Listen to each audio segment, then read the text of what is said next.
tearing down this little motor. I think it's a 40 horse. I gotta look up the numbers and stuff. But it's a, I've built the motor that I've built a 1641 that I've got set aside. And then this little 40 horse I may build.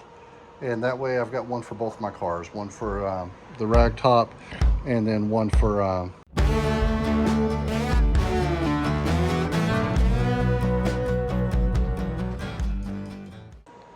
the split bus.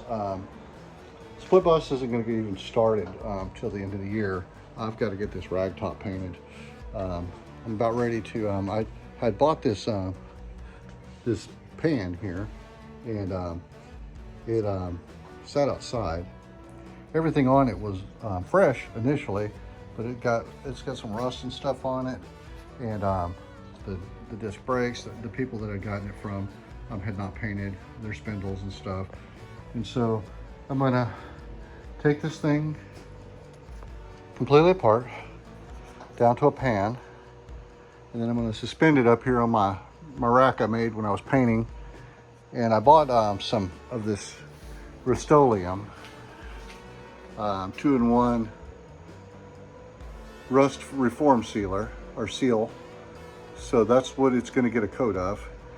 And then I'll paint each of the components that I take off, clean up, and I'll put it all back together. Once I get that all done, I actually could take the motor, the little motor is sitting right here. It's all ready to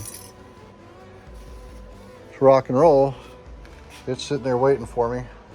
So we're gonna get that one hopefully on the on one of these cars running, depending on how bad this motor is. I always wanted a little 40 horse single port. They just purr like little sewing machines. So I'm hoping that I can revive this one. Of course, it's completely locked. I think that I'll be able to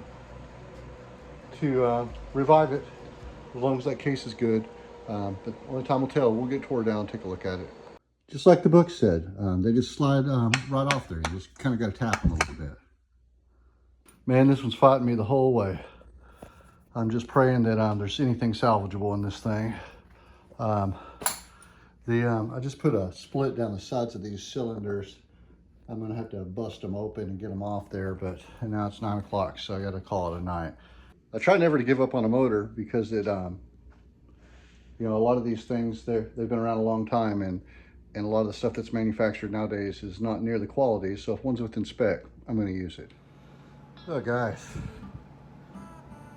that took like 3 afternoons to get that apart. Holy cow, and it is like a murder scene. But now that it's apart, I can start cleaning. Well, I'm slowly getting it all cleaned up here. Now you can see I've got some grease left on the floor. I'm gonna go ahead and sweep up this cat litter, and I'm gonna go ahead and spray some of the super clean on it. There's some of this. I'm gonna try some of this stuff right here and see if we can clean up that floor. With a big mess like this, I'm taking the super clean sprayer and I'm spraying it all over the floor here, and then I'm using my broom to sweep back and forth to break up the grease and the grime. I tend to let it sit for just a few minutes, but just for demonstration purposes, I kind of show you what I'm doing here. But you can take a broom, and it don't need to be anything major, just something to stir it up and break it up. And I'm just wiping this thing up. And man, I'm telling you,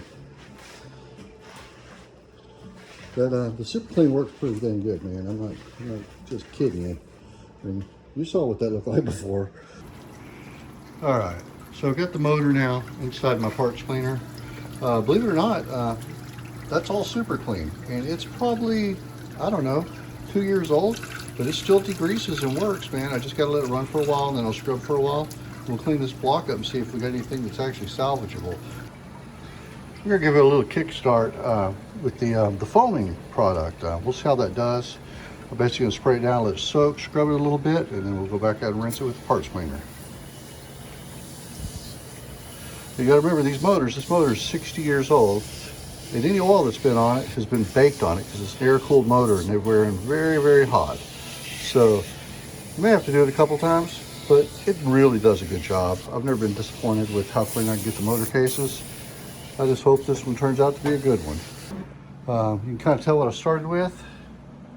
You can really, it's really grimy. I mean, that's an old don't lots of miles on it, lots of grease and grime and tar and everything.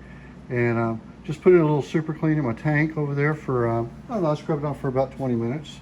And it's really cleaned up. I mean, it's not perfect by any means, but it's clean enough to actually get in there, see what I've got, possibly take it to a machine shop, see if that's a buildable motor or not. But being able to do that at home is really a blessing. I wish I had a vapor blaster, but man, till then, Super Clean is going to be it. So till next time, man, show Super Clean a little love. Let them know you like the video. Maybe hashtag it Super Clean or something. And we really appreciate you supporting the channel.